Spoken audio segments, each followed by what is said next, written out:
The coins felt heavy in Emmett's pocket, heavier than they should. $1.37. He'd counted them so many times his fingers hurt, terrified that one might slip through a hole he hadn't noticed disappear into the Texas dust, like everything else good in his life. 77 motorcycles lined the gravel lot outside Grady's Corner Diner, like a wall of chrome and steel. The engines had gone quiet minutes ago, but the heat still shimmered off the metal, and the leather vests hanging on broad backs looked like armor. Emmett stood at the edge of the parking lot, small fingers clutching the coins through worn denim, and tried to remember what Mama had said before the fever made her words slippery. If something bad happens, baby, you go to Grady's. You ask for soup. Someone good will help. Emmett didn't know if these men were good. He knew they were big. He knew their boots made the gravel crunch like breaking bones. He knew that when you're 6 years old and alone, every stranger is a giant deciding whether to step on you or step around you. But Mama needed soup, and soup cost money.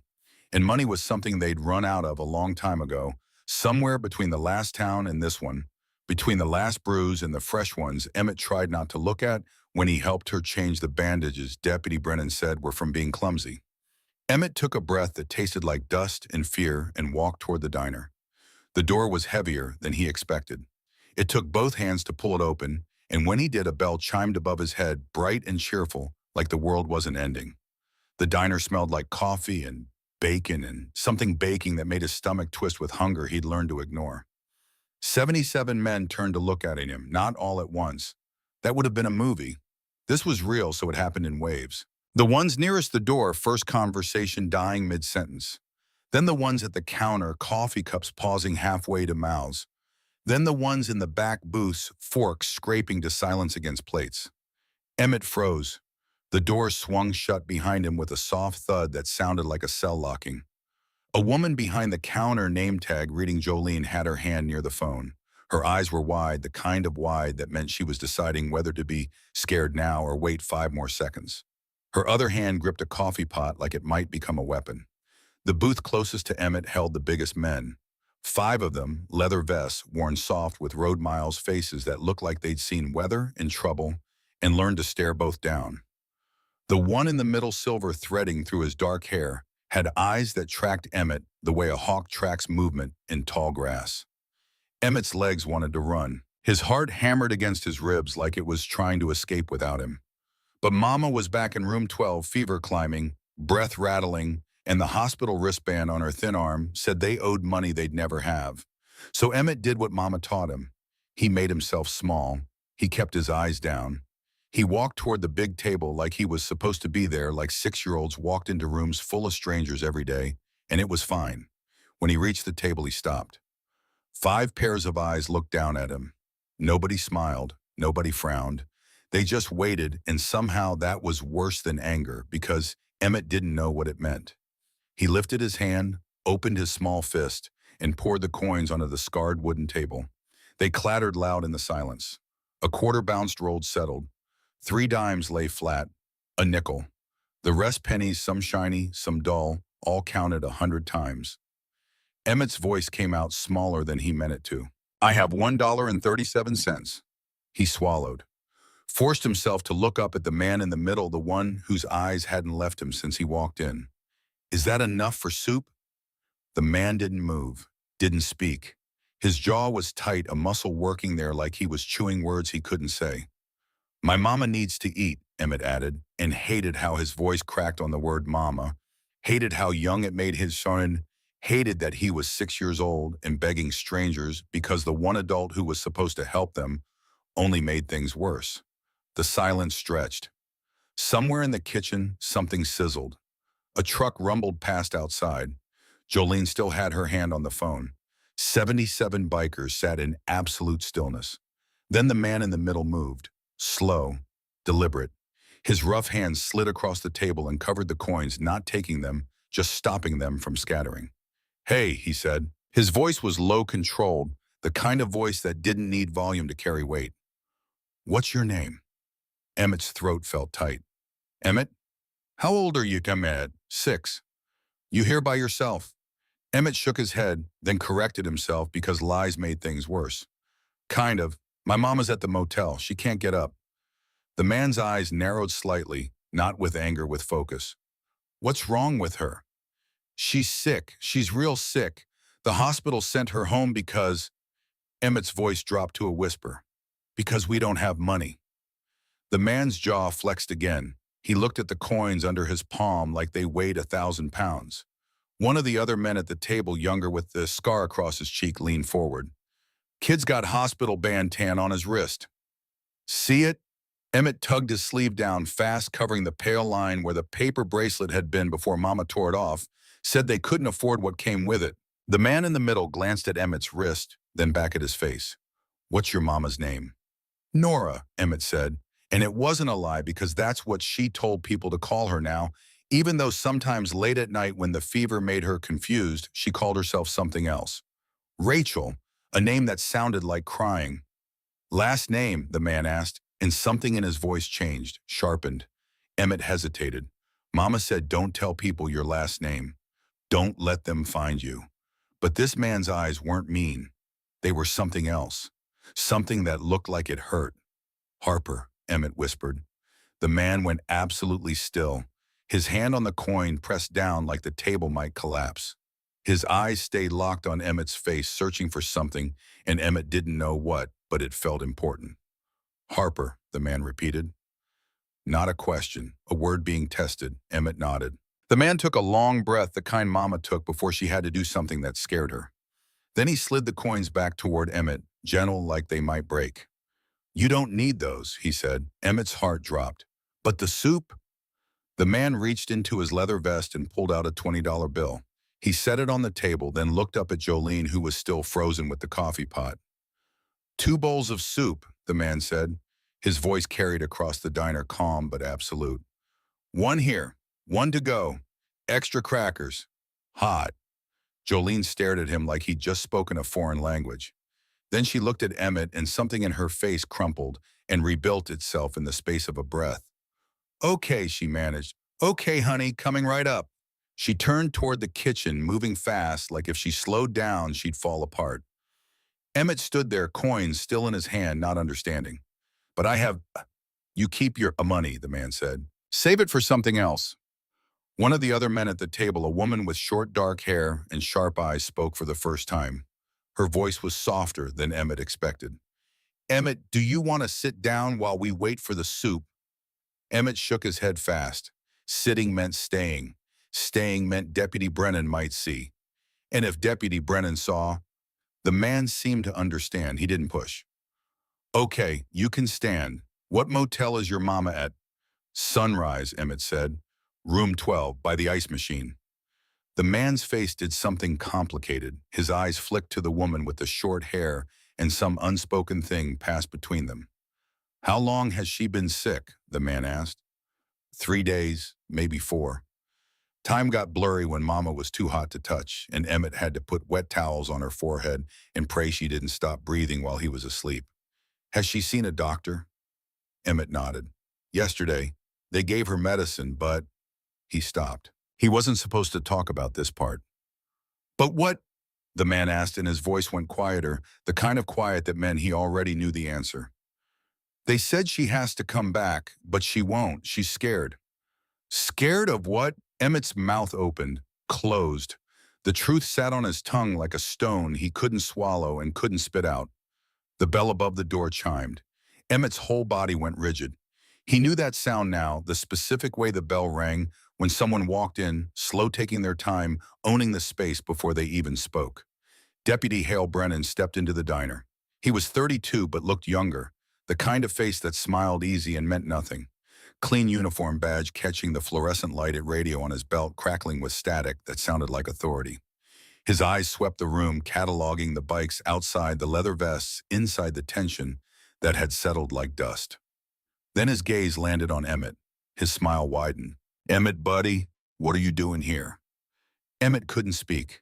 His throat closed up, words trapped behind the fear that lived in his chest every time Deputy Brennan appeared, every time that smile promised safety and delivered something else entirely. The man at the table, Emmett still didn't know his name, watched the deputy with the same stillness he'd shown since Emmett walked in. Not aggressive, alert. Brennan crossed the diner boots, clicking on linoleum, and stopped a few feet from the table.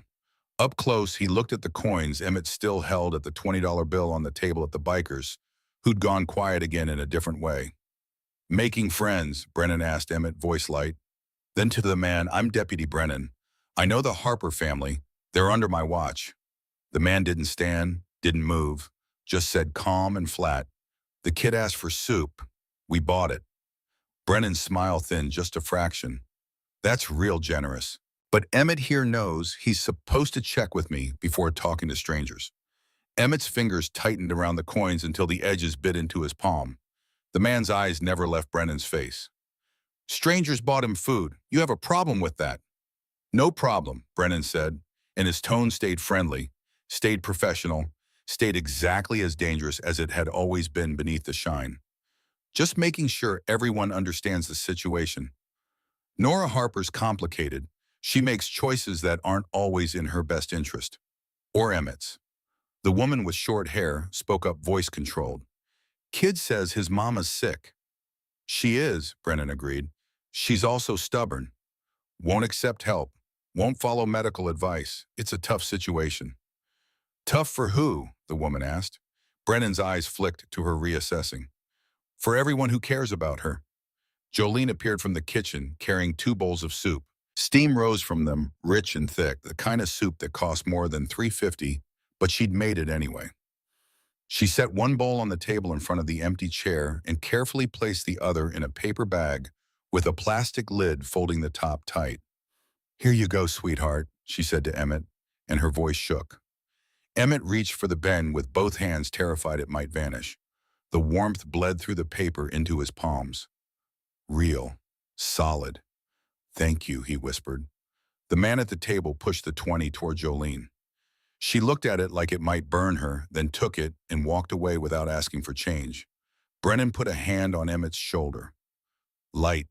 Casual. The way adults touch children when they're being friendly. But Emmett felt the weight of it, the pressure that said stay or go depending on what the deputy decided. Let's get you back to your mama, buddy, Brennan said. Then to the man, thanks for the soup. We'll take it from here. The man didn't argue. He just looked at Emmett and said quiet enough that maybe only Emmett heard, you take that straight to her. Don't talk to anyone else. Go right back. Emmett nodded fast. Brennan's hand tightened just slightly on Emmett's shoulder, then released. Good advice. Come on, Emmett. Emmett moved toward the door, clutching the soup bag like it was the only thing in the world that mattered. The bell chimed again as Brennan opened it, holding it for Emmett with the same smile that never reached his eyes. Before he stepped out, Emmett looked back. The man at the table was still watching him. So was the woman with short hair. So were all 77 bikers, and their faces said something Emmett couldn't read yet, but felt in his bones. Then the door closed and Emmett was outside in the heat and dust with Deputy Brennan beside him and the soup growing heavier in his hands. That wasn't smart, buddy, Brennan said as they walked toward the patrol car. His voice stayed friendly. It always did. Your mama wouldn't want you talking to bikers. I just wanted soup, Emmett said, small. I know, but there are rules. You know that. Brennan opened the passenger door of his cruiser. Get in. I'll drive you back.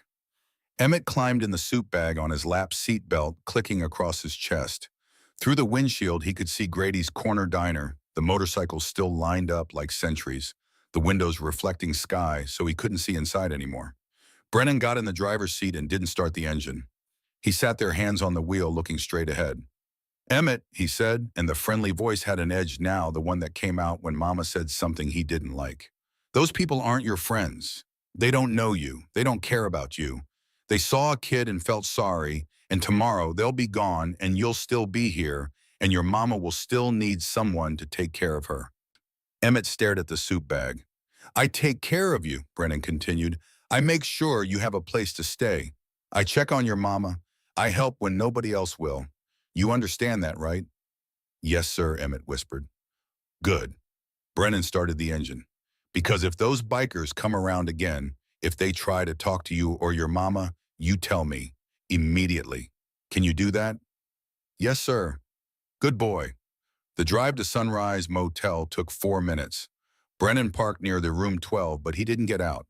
He just sat there watching Emmett unbuckle, watching him grip the door handle. Emmett, Brennan said. I'll check on your mama later tonight. Make sure she eats that soup, all of it. And remember what I said. Yes, sir. Emmett pushed the door open and ran. He didn't mean to run. Running looked like guilt. But the soup was getting cold and Mama was alone, and the patrol car felt like a cage even with the door open. He hit the motel room door with his shoulder fumbling with the key card Mama kept in his pocket. Red light, green. The lock clicked and he shoved inside. Room 12 smelled like sickness and cheap soap and the kind of fear that lived in walls. One bed sheets tangled a shape under them that barely moved. A table with empty medicine bottles. A chair propped up with a phone book. The heater aimed at nothing rattling. Mama, Emmett called soft. The shape stirred, turned. Nora Harper's face appeared from the blankets, pale and slick with sweat, eyes glassy with fever that wouldn't break. Baby, she breathed. You're back. I got soup. Emmett crossed to her, set the bag on the edge of the bed. It's still hot. Nora tried to sit up, couldn't. Her arms shook. Emmett grabbed pillows, shoved them behind her, doing what he'd learned to do when she got too weak to do it herself.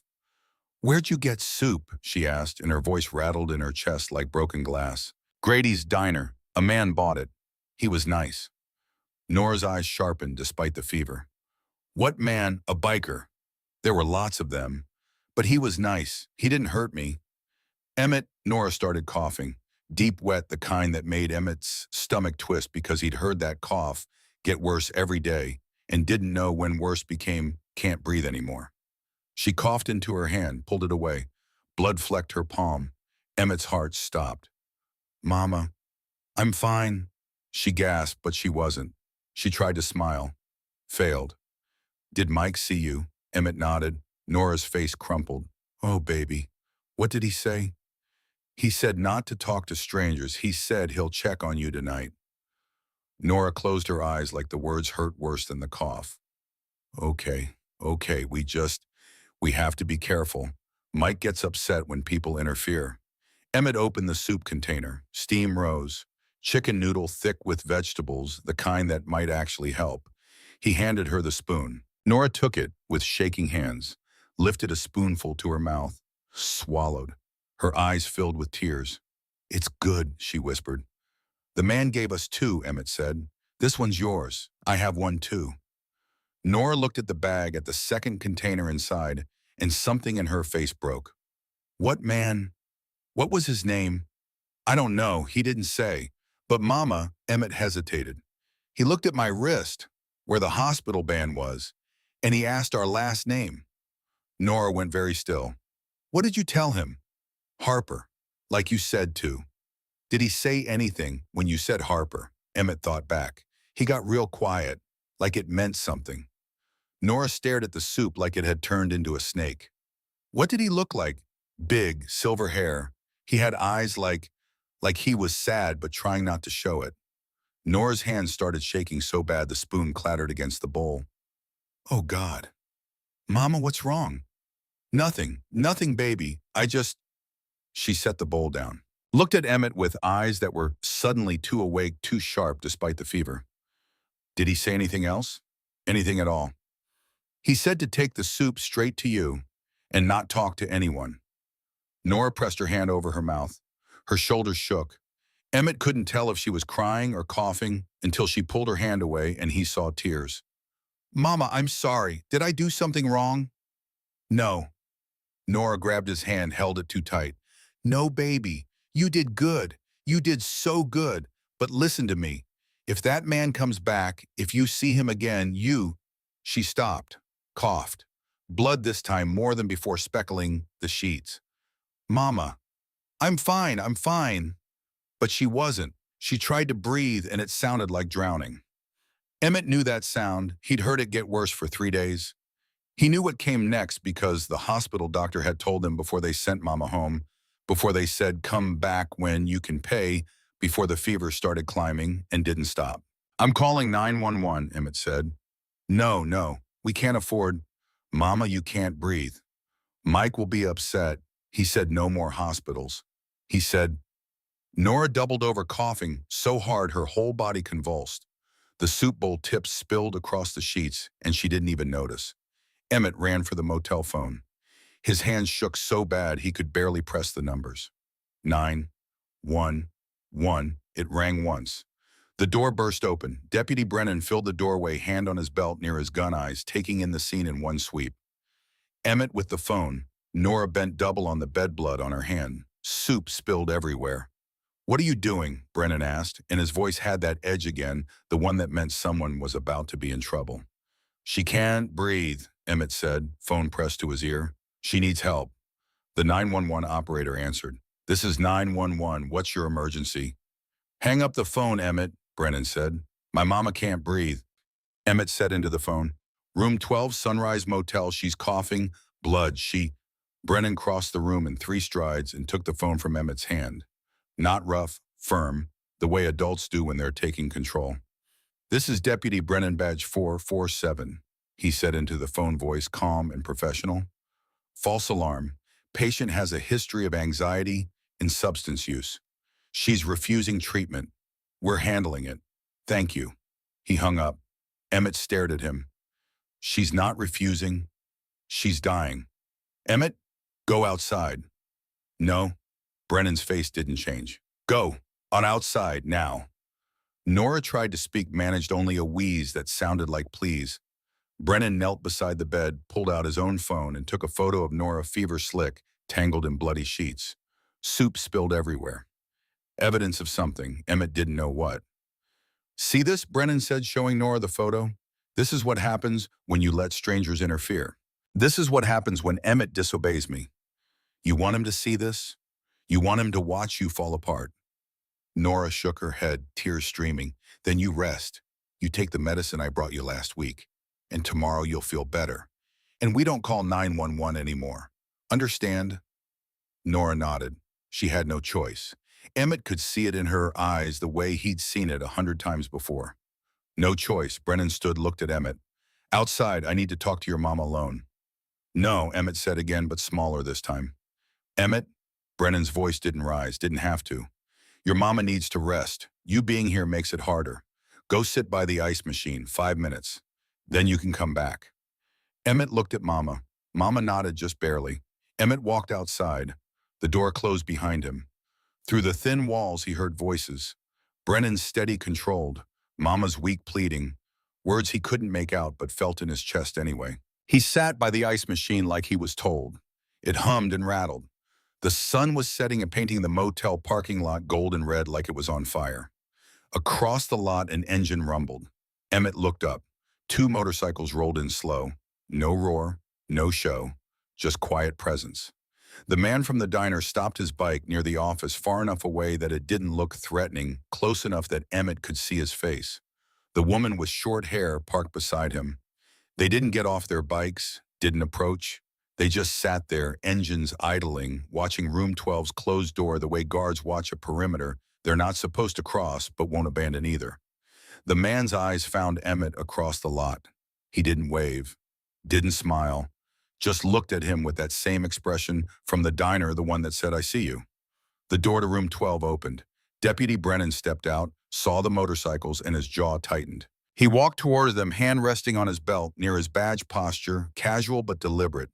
Emmett couldn't hear what was said, but he saw Brennan point at the bikes, saw him gesture toward the street, saw the man not move, not react, just sit there like stone.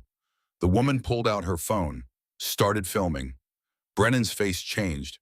The friendly mask slipped for just a second, showing something cold underneath.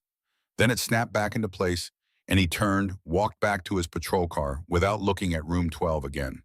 The cruiser pulled out of the lot and disappeared down the road. The motorcycles stayed.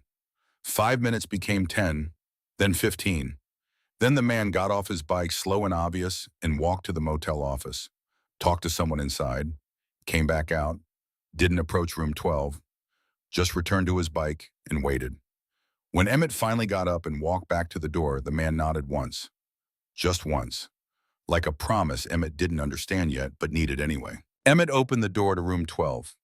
Mama was still on the bed, but sitting up now, pillows behind her, the spilled soup cleaned up. Her face was still too pale, still slick with fever, but her eyes were sharp and scared in a new way.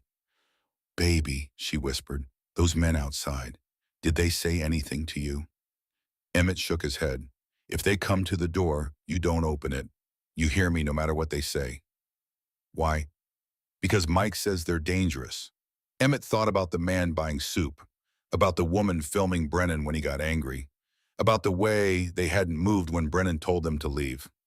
Mama, he said slowly, are they really dangerous? Or does Mike just say that? Nora stared at him.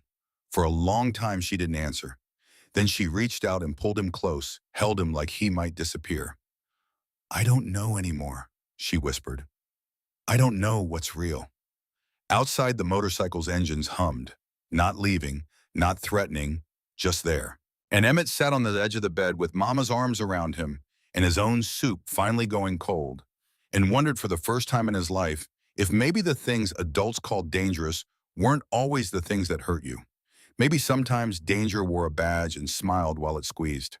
Maybe sometimes safety came from strangers who bought soup and stayed when they should have left. Maybe the world was bigger and more complicated than Mama or Deputy Brennan had ever told him. And maybe, just maybe, that man's sad eyes had recognized something in Emmett's last name that mattered. Harper. The name felt heavier now, like it meant something Emmett didn't remember, but someone else did. Outside, the sun finished setting. The motorcycle stayed. And in room 12 of the Sunrise Motel, a 6-year-old boy held his sick mother and counted the minutes until the next bad thing happened, because that's what life had taught him to expect. What he didn't expect was the good things that were coming. What he didn't know was that the sad-eyed man with silver hair had made a promise 6 years ago and broken it every day since. What he didn't understand yet was that sometimes promises get kept late, but they still count. And what none of them knew, not Emmett, not Nora, not the man watching from his motorcycle, was how much blood and paperwork and stubbornness it would take to turn $1.37 into something that mattered. But they were about to learn. They were about to learn everything. The ambulance lights painted room 12 in strobing blue and red, turning everything into a nightmare Emmett was living while awake. It happened fast after the motorcycle stayed. Mama's breathing got worse, the rattling deeper, and when she tried to stand to use the bathroom, she collapsed halfway there. Emmett screamed. The motel manager called 911 before Deputy Brennan could stop him. And this time when the operator asked questions, there were witnesses who wouldn't be silenced by a badge. Now Mama was on a stretcher, oxygen mask over her face. EMTs moving with controlled urgency that meant serious without saying the word out loud, where a 6-year-old could hear it. Severe pneumonia, possible sepsis, one EMT said into her radio. Female late 20s, altered mental status, fever of 104, oxygen, sat at 87. We're transporting code 2. Emmett knew what code 2 meant. He'd learned it the last time Mama got this bad. It meant lights but no sirens. It meant hurry, but don't scare the kid more than he already is. I'm going with her, Emmett said, grabbing the stretcher rail. The female EMT knelt. What's your name, sweetheart? Emmett, Harper. Okay, Emmett. Yes, you can ride with us. You stay right beside me. Okay. Emmett nodded fast. He still had the soup bag clutched in his other hand, crumpled now, and cold, but he couldn't let it go, because it was the only thing that had gone right today. Deputy Brennan appeared at the ambulance doors. I'll follow in my unit. Emmett can ride with me. The EMT's face hardened in a way Emmett had never seen an adult's face harden at a police officer before. He's riding with his mother. That's protocol. I'm law enforcement. I can... Sir, step back. The EMT's voice didn't rise, but it cut like steel. We're transporting a critical patient. If you want to follow, that's your choice. But this child stays with his mother. Brennan's jaw flexed. His eyes found Emmett through the ambulance doors, and that look said, we'll talk later, in a way that made Emmett's stomach hurt. Then the door slammed shut, and the ambulance was moving, and Emmett was inside with the bright lights and the beeping machines and Mama's hand limp in his. Mama, he whispered. Can you hear me? No response. Just the oxygen mask fogging with each shallow breath. The EMT squeezed his shoulder. She can probably hear you. Keep talking to her. So Emmett did. He told her about the soup, about the man with sad Yizal, about the motorcycles that stayed. He told her everything except the part about being scared, because if he said that out loud, it would become too real and he'd fall apart, and Mama needed him to be brave. County Hospital rose from the night like a fortress of fluorescent lights and sterile fear. The ambulance bay doors opened, and they rolled Mama inside so fast Emmett had to jog to keep up. 6-year-old male patient's son, the EMT, told the triage nurse. He stays with her until family services says otherwise. The nurse name tag reading Williams looked at Emmett with tired kindness. Okay, honey, you can stay close. But when the doctors need to work, you'll have to wait in a special room, okay? Emmett nodded because what choice did he have? They wheeled Mama through double doors into a space filled with curtains and beeping and people in scrubs moving too fast. A doctor appeared young and exhausted and started asking questions Emmett couldn't answer. How long has she been sick? I don't know, days. Is she taking any medications? Deputy Brennan gave her some, I don't know what. The doctor's head snapped up at that. A deputy gave her medication. What kind? Pills. In a bottle with no label. The doctor's eyes met the nurse's, and something passed between them that made Emmett's chest tighten. Get a tox screen, the doctor said. Then to Emmett, gentle, you did good, buddy. You got her here. That's the hard part. It didn't feel like the hard part. The hard part was watching them cut Mama's shirt open to place electrodes. Watching them stick needles in her arms for IVs. Watching the oxygen mask get replaced by something bigger that made her look like she was drowning. Emmett Harper, a woman appeared beside him, 40s kind face badge clipped to her cardigan that read social services. I'm Ms. Banks, Cordelia Banks. I'm here to make sure you're okay while your mama gets help. Emmett didn't trust easily anymore, but something about Mrs. Banks felt different from the fake kindness adults usually showed. She waited for him to speak first, instead of filling the silence with lies about everything being fine. Is Mama going to die? Emmett asked. Mrs. Banks took a breath. The doctors are doing everything they can. She's very sick. But you got her here, and that gives her a chance she wouldn't have had. Deputy Brennan said I shouldn't have called. Ms. Banks's face went very still. What? He said she was refusing treatment. He hung up when I called 911 the first time. Ms. Banks pulled out a small notebook, the kind detectives used on TV. When was this? Earlier, at the motel before the ambulance came. Emmett, I need you to tell me exactly what happened. Can you do that? So Emmett told her, all of it. The diner, the soup, Deputy Brennan taking the phone, the way he made Mama too scared to ask for help, the pills with no labels, the way Brennan took photos of Mama when she was sick and said it was her fault.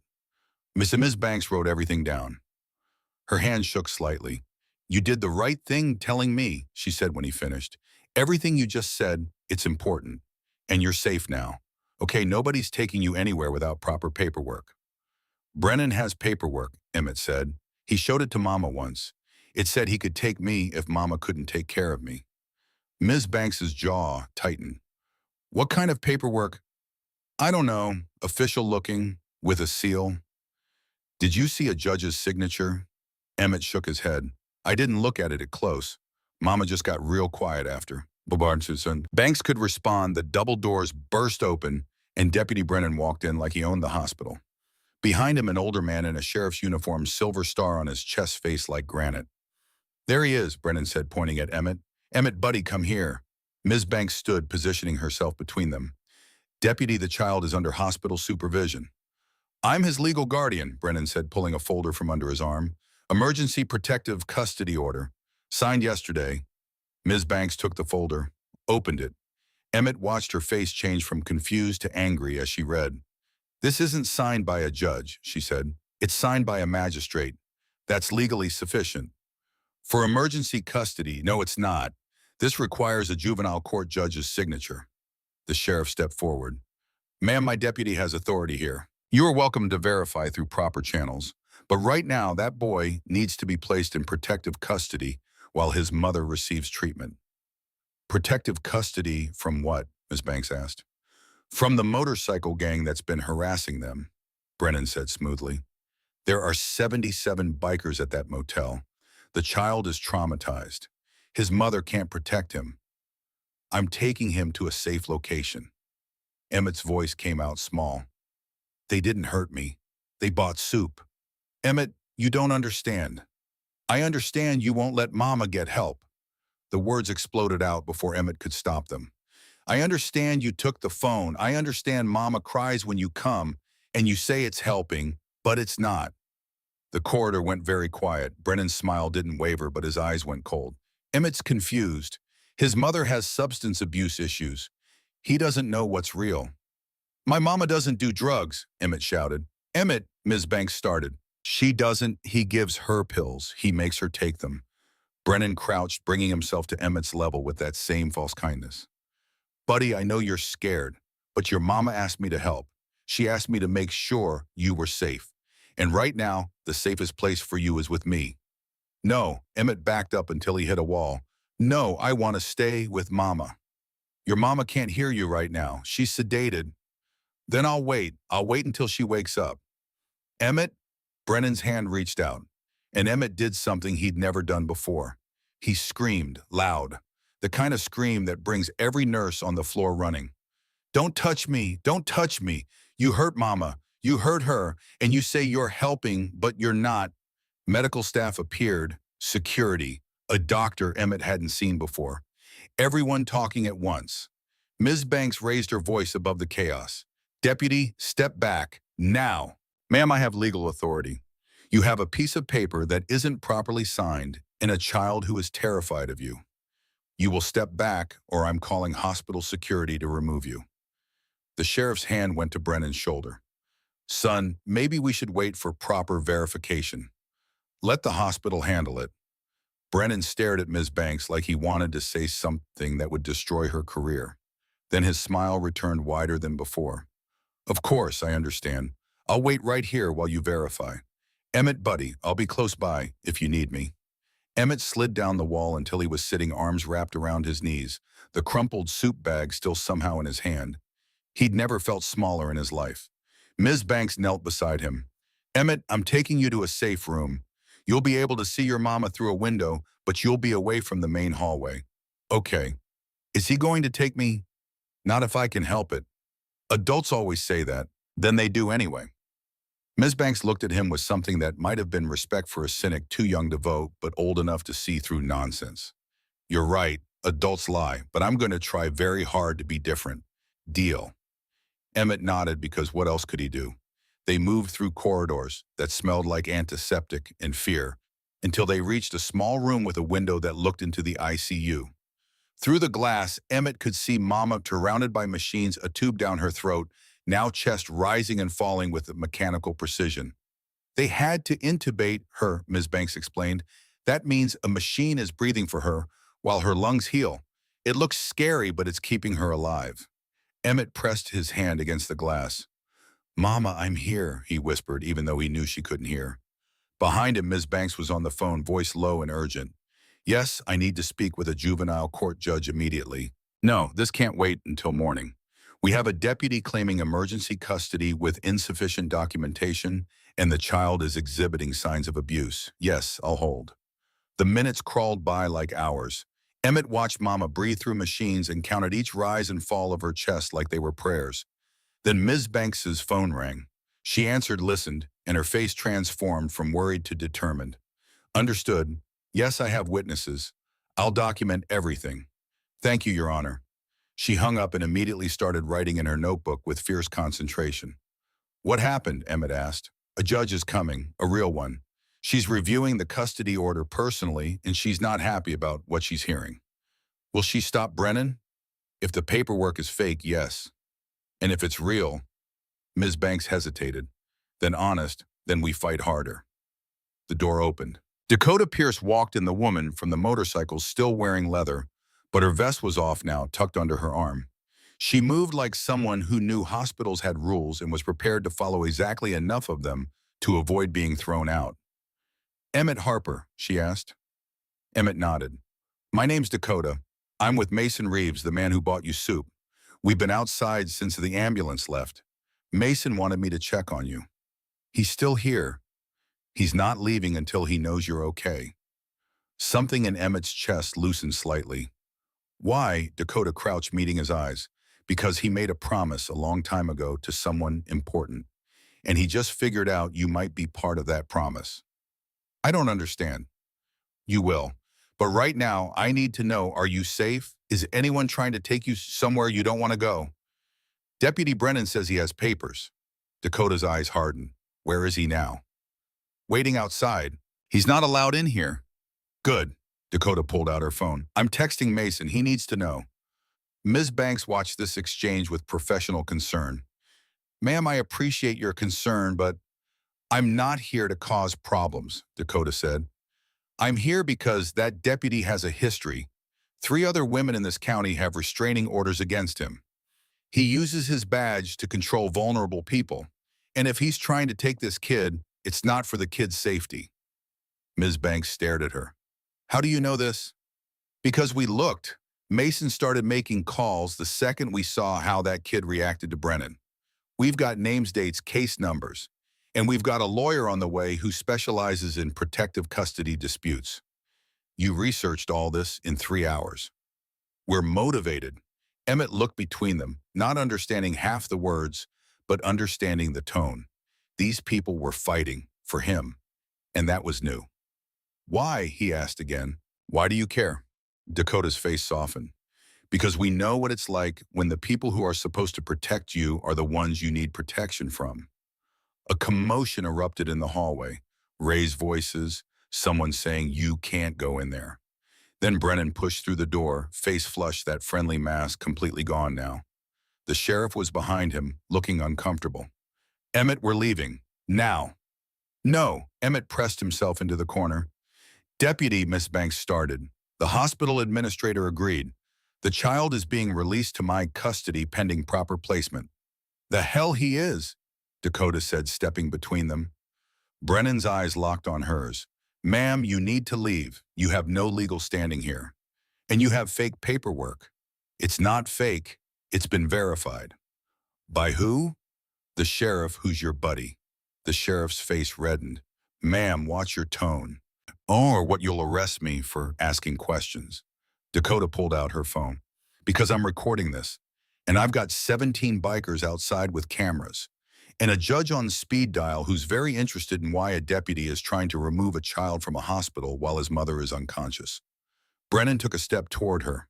Not aggressive, just present, in a way that made the room feel smaller. You're interfering with a law enforcement action. Prove it's lawful. The paperwork isn't signed by a juvenile court judge. We checked. Brennan's jaw flexed. For a second, Emmett saw something behind the mask, something angry and ugly that lived there all the time, but usually stayed hidden. Then he smiled. Fine, we'll wait for the judge. But when she arrives and confirms my authority, you'll apologize. And then you'll leave, all of you. Looking forward to it, Dakota said. They stood in tense silence.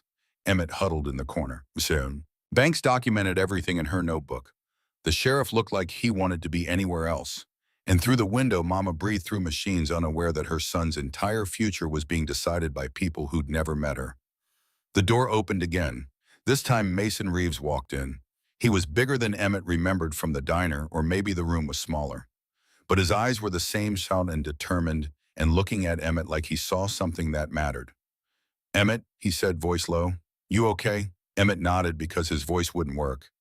Mason turned to Brandon. Deputy? Mr. Reeves, you need to leave. I'm not leaving. Then you'll be arrested for obstruction. Arrest me. Mason's voice didn't rise. But do it on camera in a hospital in front of witnesses while trying to remove a child from his dying mother. See how that plays. The sheriff stepped forward. Now hold on. No. Mason's eyes stayed on Brennan. You held off long enough. That boy asked for soup and you treated it like a crime.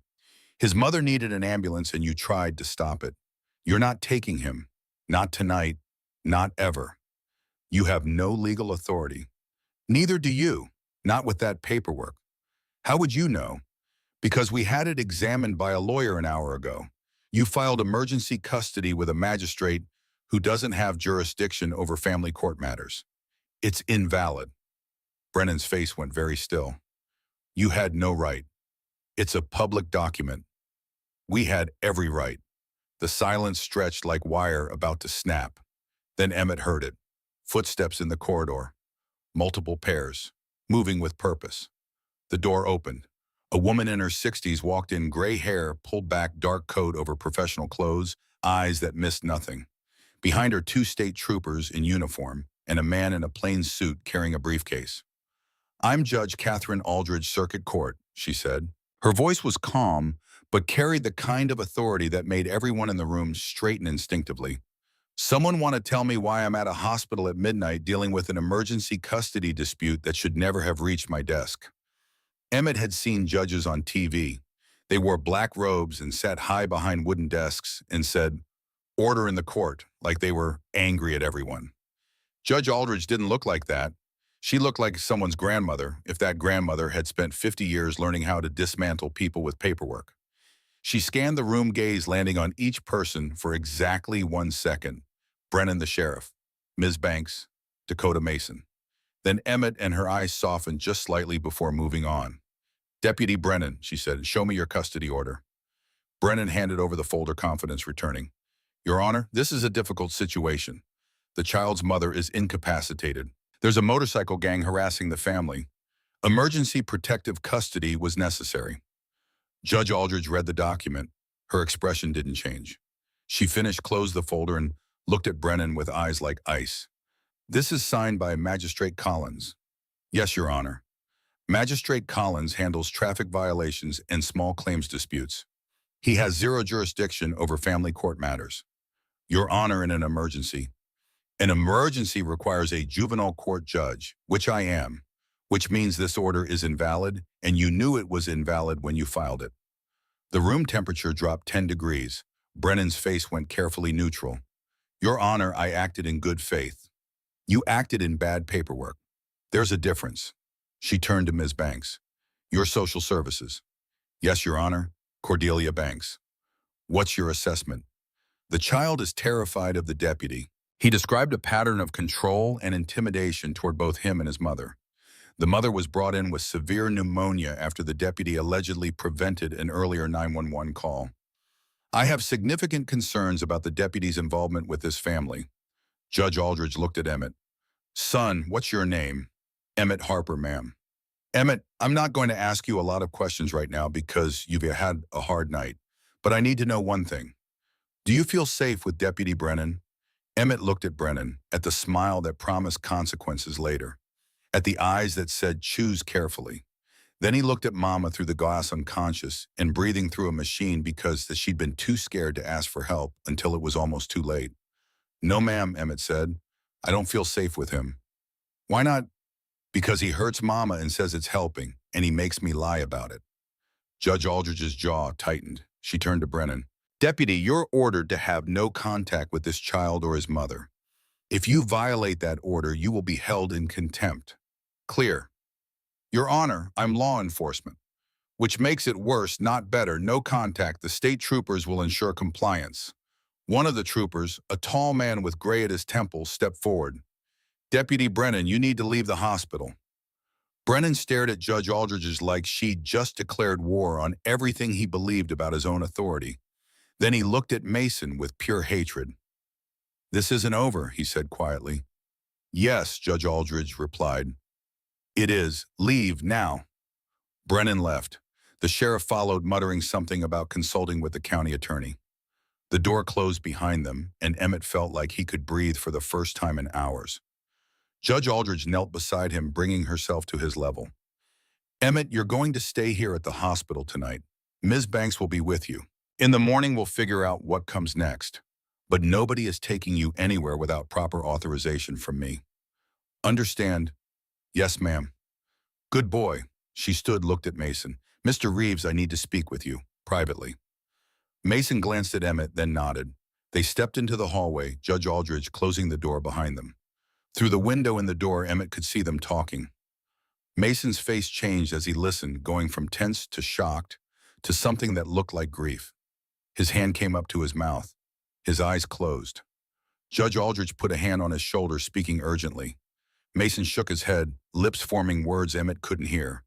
Then he looked through the window at Emmett, and his expression was completely different than before. He looked at Emmett the way people looked at ghosts they thought they'd lost forever. Dakota noticed it too. "What's happening?" she murmured. Ms. Banks was watching with professional concern. "I don't know, but something just changed." The door opened. Mason walked back in, moving carefully like he was carrying something fragile. He crossed to Emmett and crouched, meeting his eyes. Emmett, he said, voice rough. What's your mama's real name? Emmett blinked. Nora Harper. Is that the name she was born with? I, I don't know. She said we changed names before I remember. Do you know why? She said we had to hide from bad people. Mason took a shaky breath. Emmett, I need you to think hard. Has your mama ever mentioned a man named Caleb? Emmett's chest tightened. That name. He'd heard it once, maybe twice, when Mama had fever dreams and whispered things she didn't remember later. Maybe when she's sick sometimes. She says, I'm sorry, Caleb, and cries. Mason's eyes filled. Oh, God. Mr. Reeves, Ms. Banks said carefully, what's going on? Mason looked at Judge Aldrich through the doorway. She nodded once, giving permission. Emmett's mother, Mason said slowly. Her real name isn't Nora Harper. It's Rachel Harper. And 6 years ago, she was married to my brother. Not by blood, but by choice. His name was Caleb Harper. Emmett stared at him. I don't understand. Caleb died 6 years ago, protecting people. Before he died, he made me promise to take care of his wife and son. He made me promise to keep them safe. Mason's voice cracked. I looked for you. For 2 years I looked. But your mama disappeared, changed her name. I thought maybe she didn't want to be found, but she was just scared. She was hiding from the same people Caleb died fighting. You knew my daddy. He was my best friend. Emmett's world tilted. All his life, Mama had said Daddy died before Emmett could remember. Said he was gone and they had to be careful and never tell anyone their real names. But she never said why. Never said who he was. Was he good? Emmett whispered. He was the best man I ever knew. Mason's voice shook. And he loved you so much. He talked about you every day. Called you his little man. Made me promise that if anything happened to him, I'd find you and keep you safe. But you didn't find us. I know. And I'm sorry. I'm so sorry, Emmett. But I found you now, and I'm not leaving again. That's a promise. Emmett's eyes filled with tears he'd been holding back since the ambulance. Mama said promises don't mean anything. That people say them and then disappear. Some people do, but I don't. Your daddy didn't either. And neither do you, or you wouldn't have fought so hard to get your mama help. The tears spilled over. Emmett tried to stop them, tried to be brave like he'd learned to be, but they came anyway in heaving sobs that shook his whole body. Mason pulled him close and Emmett let him because for the first time since he could remember, someone was holding him who wasn't going to hurt him or leave or turn into something scary when the lights went out. Through the observation window, Mama breathed through machines. And somewhere outside, Deputy Brennan was planning his next move. And the world was still dangerous, complicated, and full of things a 6-year-old shouldn't have to understand. But right now, in this moment, Emmett had something he'd never had before. Someone who'd made a promise to his father and meant to keep it. Even if it took 6 years. Even if it cost everything. That had to mean something. That had to be enough to hold on to. Your daddy would be so proud of you, Mason whispered. You saved your mama's life today. You asked for help when nobody else would. That took more courage than most adults have. Deputy Brennan said asking for help was wrong. Deputy Brennan is going to learn what happens when you hurt people who matter to me. Emmett pulled back, looking up at Mason's face. What happens? Mason's expression went hard as stone. Justice, eventually, even when it takes too long. Through the door window, Judge Aldridge watched them with an expression that said she agreed, and outside in the parking lot, 77 motorcycles sat in formation, waiting for the word that would never come, because this wasn't the kind of problem that got solved with violence. This was the kind that got solved with patience and paperwork and people who refused to look away. The kind that took time. The kind that mattered most. Dawn came to County Hospital the way it came to everywhere else, indifferent to whether the people inside had slept or cried or spent the night watching machines breathe for someone they loved. Emmett woke on a couch in the family waiting room blanket, tucked around him by someone who carried Dakota asleep in the chair beside him like a guard who wouldn't abandon her post. Through the window, he could see Mama's room where nurses moved in quiet choreography around the machines, keeping her alive. The tube was still down her throat. The ventilator still hissed and clicked. But the numbers on the monitors looked different, less frantic, more steady.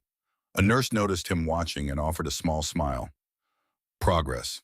The kind you measured in decimal points, in oxygen saturation percentages, but progress nonetheless. Mason appeared in the doorway holding 2 cups of coffee and a carton of orange juice. He looked like he hadn't slept either, silver-haired, disheveled clothes rumpled, but his eyes were clear and fixed on Emmett with that same intensity from the diner. "Hey," he said softly, "you hungry?" Emmett nodded. "Hospital cafeteria is not much, but it's food. You want to come with me or you want me to bring something back?" "I don't want to leave Mama." "Okay, what do you like?" "Anything's fine." Mason crouched, bringing himself to eye level. "Emmett, I asked what you like, not what's easiest, not what you think you should say. What do you actually want to eat?" Emmett stared at him, trying to remember the last time an adult had asked him a question like that and waited for a real answer. "Pancakes," he whispered finally. "With syrup." "Pancakes it is." Mason stood, then paused. "Judge Aldridge is coming back this morning. She wants to talk to you and your mama when your mama wakes up. You okay with that? Is she going to take me away?" "No. She's going to make sure nobody takes you away. There's a difference." Emmett wanted to believe that. He'd spent 6 years learning not to trust promises, but something about the way Mason said it, flat and certain, like stating a fact instead of making a wish, made it feel possible. After Mason left, Dakota stirred awake. She stretched, joints popping, and caught Emmett watching her. "Morning," she said. "How long you been up?" "A little while." "Your mama's numbers look better." "What do the numbers mean?" "They mean she's fighting and winning." Dakota stood, moved to the window. Outside, the parking lot was filling with early shift workers, but in the far corner, a cluster of motorcycles still sat in formation. The guys rotated through the night, made sure nobody who wasn't supposed to be here got close. Why? Because Mason asked. And when Mason asks, we show up. That's what family does. You're not my family. Not by blood, but family's more than blood, kid. It's who shows up when things are bad and doesn't leave when they get worse. Emmett thought about Deputy Brennan, who said he was family and felt like a prison. Then about these strangers on motorcycles who'd stayed all night in a parking lot just to make sure a 6-year-old could sleep without nightmares. Maybe Dakota was right.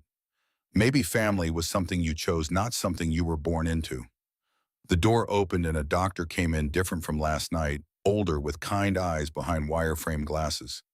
"You must be Emmett," she said. "I'm Dr. Reeves. No relation to Mason, though I've heard about him." She smiled. "I'm taking over your mama's care this morning." "Want to hear the update?" "Yes, ma'am." "Your mama has bacterial pneumonia. Very serious but treatable. We caught it just in time, another 12 hours, and—" She didn't finish that sentence, didn't need to. "We've got her on strong antibiotics, and the ventilator is helping her lungs rest so they can heal. If things keep improving, we might be able to take the breathing tube out in a day or two.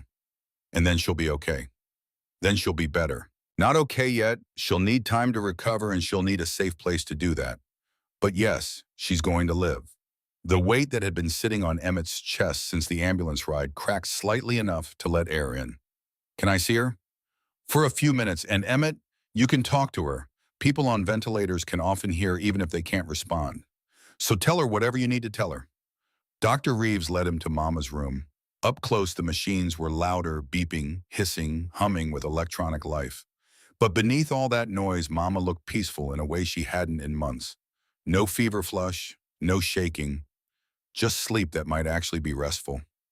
Emmett pulled a chair close to the bed and took her hand. It felt warmer than yesterday, less like touching something that might crumble. "Mama," he whispered, "I'm here. You're in the hospital and you're getting better. The doctor said you're going to be okay." The machines kept their rhythm, no change. But Emmett kept talking anyway. "I met someone. His name is Mason. He knew Daddy.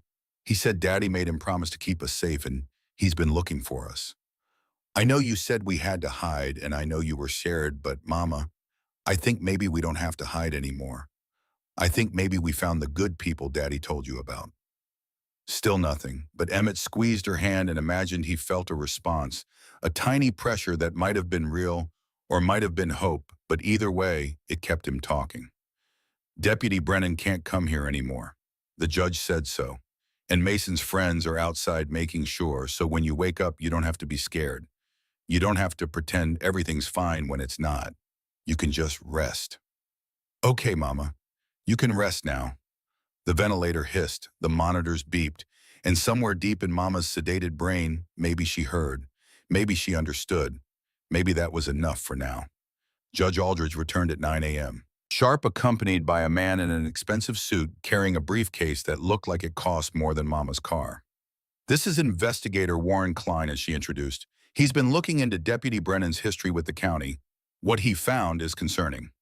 They gathered in a conference room: Mason, Dakota, Mrs. Banks, Emmett, Judge Aldridge, and Klein. The investigator opened his briefcase and pulled out a folder thick enough to be a novel.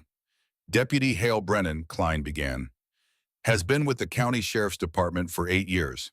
In that time, 3 women have filed restraining orders against him. All 3 cases were settled quietly. All 3 women left town shortly after.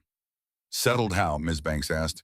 The sheriff's office paid them, told them it was easier than a lawsuit, told them Brennan would get counseling, told them it wouldn't happen again. But it did, Judge Aldridge said. It did. And there are 2 more cases we're still investigating, women who didn't file reports but whose friends noticed patterns. Isolation. Control. Using his badge as leverage. Klein pulled out photos. We also pulled hospital records with warrants. Nora Harper, whose real name is Rachel Harper, has been to the ER 4 times in 2 years, each time for injuries consistent with physical abuse. Each time she claimed to be accident-prone. Mason's jaw flexed, and nobody questioned it. Brennan filed reports stating she had substance abuse issues, made her look unreliable. Classic abuser tactic. Emmett stared at the photos: Mama with a split lip, Mama with bruises on her arms, Mama looking at the camera with dead eyes. He'd seen those injuries, believed the lies about falling, about being clumsy, because what else could he do at 6 years old? There's more, Klein continued. The custody paperwork Brennan tried to use, we tracked it. He's filed variations of that document 4 times with different magistrates, always targeting single mothers in vulnerable situations, always claiming emergency protective custody. And nobody stopped him. Dakota's voice was sharp with anger. The sheriff protected him, buried complaints, paid settlements, kept it quiet. Klein closed the folder. But that stops now. As of this morning, the state police have taken over the investigation. Brennan's been placed on administrative leave pending formal charges. What charges? Mason asked. Assault, stalking, falsifying legal documents, abuse of authority, and we're still building the case. Klein looked at Emmett. Your testimony is going to matter, son, when you're ready. Emmett swallowed hard. What do I have to do? Tell the truth, exactly what happened. Everything you remember about Deputy Brennan and your mama. Will he go to jail? If we do our jobs right, yes. Judge Aldridge leaned forward. Emmett, I know this is frightening, but here's what I need you to understand. You're not alone anymore. You have advocates, Ms. Banks, Mason, legal representation, and you have me making sure everything is done properly. Nobody is going to railroad you or your mother. Understood. Emmett nodded, throat too tight to speak. Good. Now there's something else we need to discuss. Judge Aldridge pulled out a different file, this one thinner. Mason told me who he believes your mother really is. And if he's correct, there are things about your family you deserve to know. She opened the file. The first page had a photo, a young man with dark hair and a smile that looked like sunshine holding a baby wrapped in a blue blanket. That's your father, Judge Aldridge said gently. Caleb Harper. And that baby is you. Emmett stared at the photo. He'd never seen a picture of his father. Mama said they'd lost everything when they ran, that photos were dangerous because people could recognize them. But here he was, real solid, holding baby Emmett like he was the most precious thing in the world. He looks happy, Emmett whispered. He was. By all accounts, Caleb was a good man. He rode with Mason's club, worked security, helped keep drugs out of their community. Judge Aldridge turned the page. 6 years ago, there was an incident, a confrontation with a cartel that was trying to move product through the territory. Caleb was shot protecting Mason and the others. He died before the ambulance arrived. Mason's voice was rough.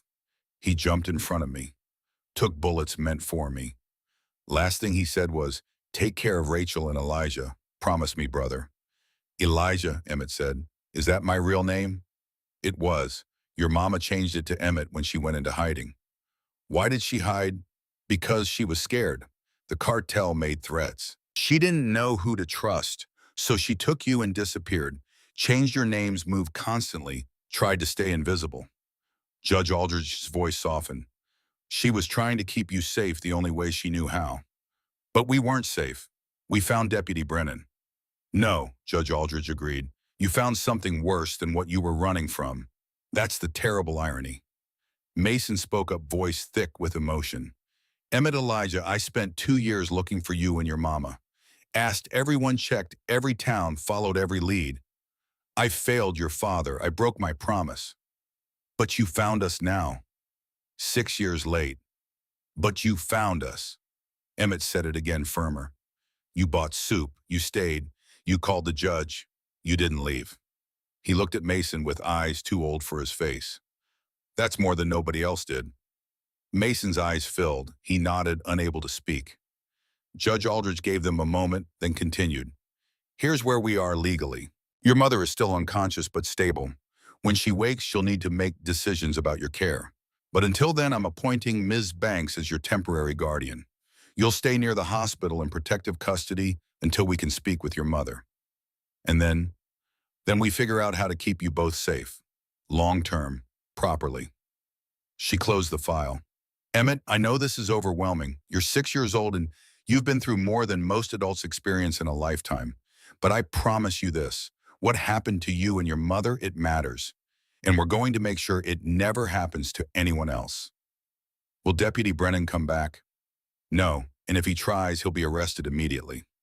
What if he comes back anyway? Judge Aldrich's expression hardened. Then he'll learn that badges don't make you untouchable. They make you accountable. 2 days later, they removed Mama's breathing tube. Emmett was allowed to be there, standing at the foot of the bed while doctors and nurses worked with quiet efficiency. The tube came out, and Mama coughed, harsh, painful, but real. Her eyes fluttered open. Emmett, she rasped, voice wrecked from the intubation. I'm here, Mama. Her eyes focused, found him, and filled with tears. Baby, what happened? You got really sick. The hospital fixed you. How did I? She looked around at the IV lines, the monitors, the hospital room that must have cost a fortune they didn't have. Oh God, we can't afford this. We have to leave. No. Dr. Reeves stepped into view. Mrs. Harper, you're not going anywhere.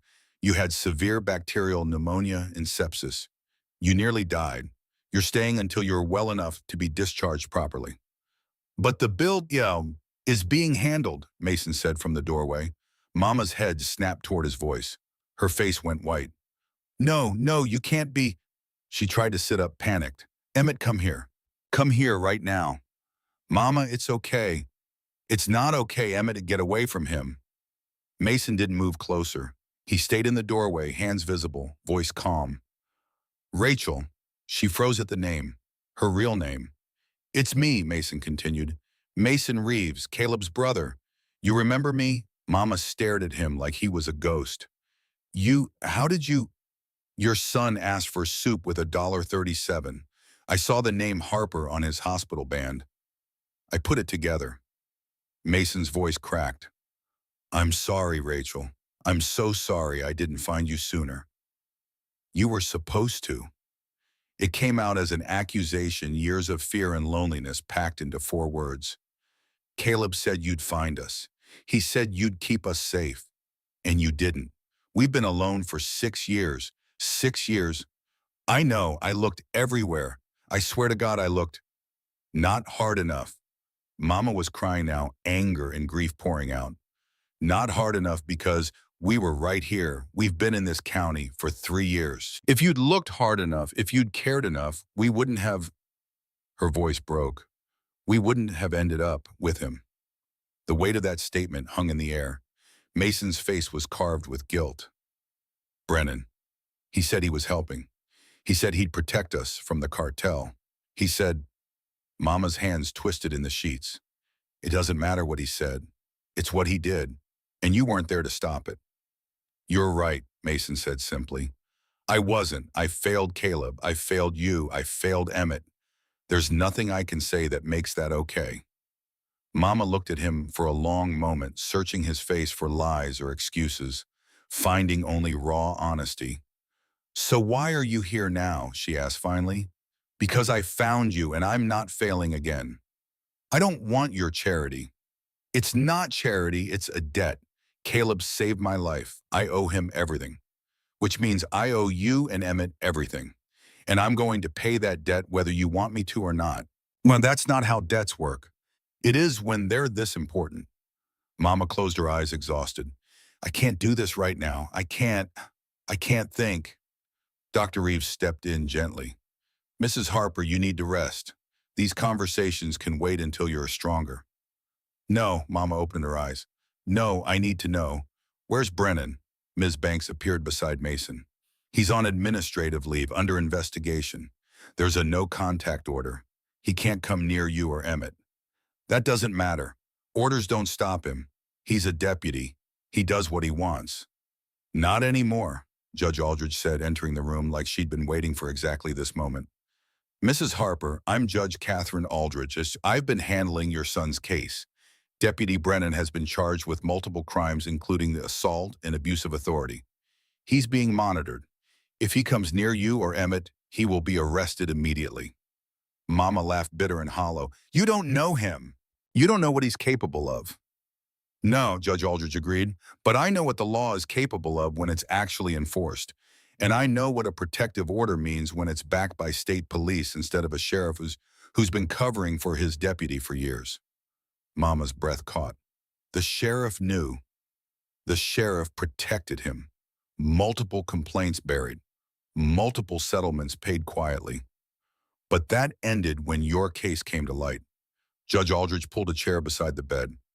Mrs. Harper, Rachel, you and your son are the reason we're finally holding Brennan accountable. Your courage to survive, Emmett's courage to ask for help, Mason's courage to call authorities despite not having legal standing, all of it matters. All of it led to this. It doesn't feel like courage, Mama whispered. It feels like barely staying alive. That's what courage is sometimes, not dramatic gestures, just surviving one more day. Mama looked at Emmett, really looked at him for the first time since waking. Baby, are you okay? Did he hurt you? No, Mama, I'm okay. Did I? She swallowed hard. Did I scare you when I got sick? Yes. The honesty made her flinch. I'm sorry. I'm so sorry, Emmett. I should have gone to the hospital sooner. I should have asked for help. You were scared. I was scared, she agreed. And that's not an excuse, but it's the truth. Mason says Daddy made him promise to take care of us. Mama's eyes went to Mason sharp with old pain. Caleb made a lot of promises. He promised me he'd come home that night. I know, Mason said quietly, and he tried. He died trying. I know that too. Mama's voice cracked. I'm not angry at Caleb.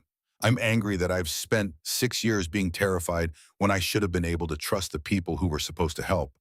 I'm angry that wearing a badge meant Brennan could do whatever he wanted. I'm angry that asking for help felt more dangerous than dying alone. You have a right to be angry, Judge Aldridge said. What happened to you was a systematic failure of protection, but it's being corrected now. Not fast enough, not perfectly, but it is being corrected.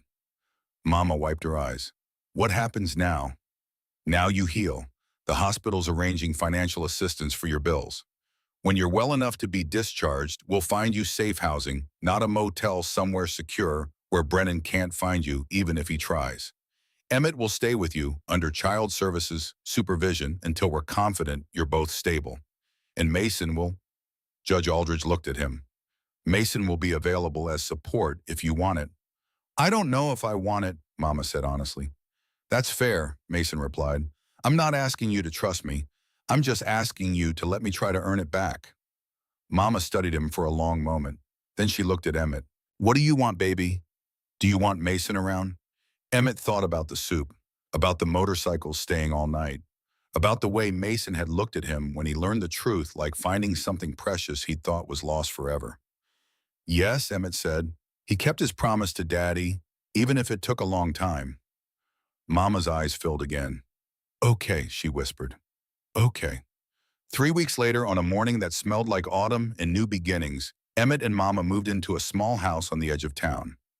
Not fancy 2 bedrooms, a kitchen with appliances that worked, a yard with grass that needed mowing. But it was theirs, paid for by a victim's assistance fund Judge Aldridge had helped them access, and it had locks that actually locked and windows that actually closed, and no one would come through the door without permission. Mason helped them move in along with Dakota and a half dozen other bikers who carried boxes and furniture without complaint. The motorcycles lined the street like a temporary barrier between the house and the world, and neighbors peeked through curtains trying to decide if this was a threat or a promise of safety. It was both. Everything was both now. Emmett unpacked his room, which wasn't hard since he didn't have much, and found the crumpled soup bag at the bottom of a box. He'd kept it. Didn't know why. It was just trash. But it felt important somehow, this paper bag that represented the exact moment his life had split into, before and after. He smoothed it out carefully and set it on his dresser. Mama appeared in the doorway looking healthier than Emmett had seen her in years. The fever was gone. The weight was coming back. She moved without pain now, without the constant hunch of someone expecting to be hit. "You keeping that?" she asked, nodding at the bag. "Yeah." "Why, Bob?" "Because it reminds me that asking for help was the right thing to do." Mama's eyes softened. She sat on the edge of his bed. "I'm sorry I taught you not to ask. I'm sorry I made you think we had to do everything alone. You were protecting me.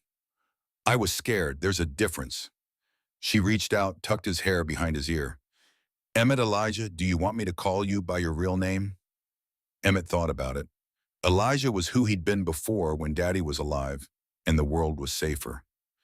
Emmett was who he'd become in hiding. "Can I be both?" he asked. "Yeah, baby, you can be both." Downstairs, voices drifted up, Mason and Dakota helping Mama set up the kitchen, talking about normal things like where the dishes should go and whether they needed more towels. Normal things, like they were normal people living normal lives instead of survivors stitching themselves back together. "Mama," Emmett said, "do you think Deputy Brennan will come back?" She didn't lie to him, didn't promise he wouldn't, just said if he does, we call 911 immediately. "And Mason's people will be here in minutes. And Judge Aldridge will make sure he's arrested." "You're not alone this time, baby. None of us are." "Are you scared?" "Every day, but less than I was, and that's something." They sat together in his new room in his new house, listening to the sound of people who cared about them, making a home feel like one. It wasn't perfect. Mama still flinched at sudden noises. Emmett still had nightmares. They both locked doors twice and checked windows before bed, but they were healing, slowly, together. The trial came 4 months later. The prosecution moved fast, multiple victims, clear evidence, state pressure. What normally took years happened in months. Brennan's lawyer tried to delay, but Judge Aldridge pushed every deadline, prioritized every motion. "Justice delayed was justice denied," she said. And she meant it. Deputy Hale Brennan stood in court wearing a suit instead of a uniform, looking smaller somehow, without the badge.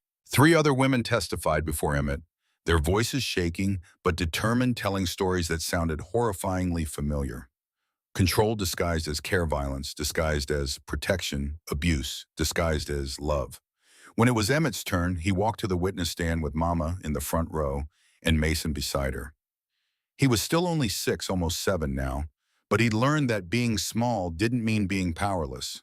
The prosecutor, a woman with kind eyes and a voice like steel, asked him questions. Where did he live? Who took care of him? Did he know Deputy Brennan? Yes, ma'am. How did you know him? He said he was helping my mama, but he hurt her. How did he hurt her? He squeezed her arms until she had bruises. He made her cry. He said if she told anyone, he'd take me away. Did that scare you? Yes, ma'am. Why was I in? Because he meant it, and because nobody stopped him. He had a badge, so people believed him instead of Mama. The prosecutor showed him photos. Do you recognize these bruises? Emmett looked at the pictures of Mama's arms, her wrists, the fingerprints pressed into her skin. Yes, ma'am, I saw those. What did Deputy Brennan say about them? He said Mama was clumsy, that she hurt herself, but I saw him grab her. I know what happened. Brennan's lawyer objected, child witness, unreliable memory leading questions. Judge Aldridge overruled everyone. Did Deputy Brennan ever hurt you? The prosecutor asked. He grabbed my shoulder hard. He locked me in the motel room. He told me if I was bad, Mama would get sicker. Did you believe him? Yes, ma'am, I thought if I was good enough, he'd stop hurting her. But he never stopped. Emmett looked at Brennan then, really looked at him. The man who'd smiled while causing pain, who'd used his authority to isolate and control, who'd turned a badge into a weapon. Brennan stared back, and for just a second that smile flickered the one that had fooled so many people into thinking he was safe. It didn't work anymore. He said he was protecting us, Emmett told the court. But you don't protect people by making them scared. You protect them by making them safe. He never made us safe. The jury deliberated for 3 hours, guilty on all counts. When the verdict was read, Mama sobbed with relief in Mason's arms. Emmett just felt tired.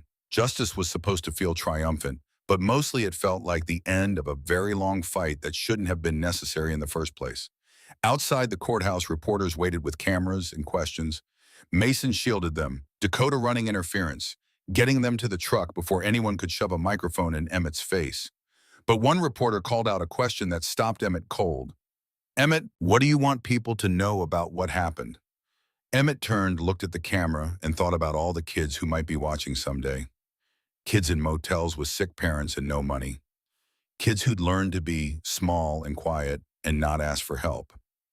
I want them to know that asking for help is brave, he said. Even when you're scared. Even when the person hurting you has a badge or seems important. You still ask, because somebody good might hear you.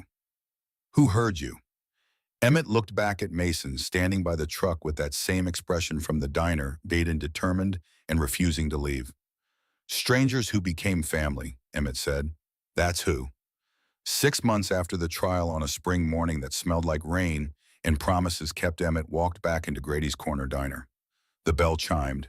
Jolene looked up from the counter, and her face transformed with recognition and joy. Emmett Harper. Look at you, baby, you got so big. Emmett smiled. He had grown 2 inches and 10 pounds, the kind of growth that happens when you're finally eating regular meals and sleeping without nightmares every night. Hi, Miss Jolene. What can I get you, sweetheart? Emmett walked to the counter and pulled something from his pocket. $1.37.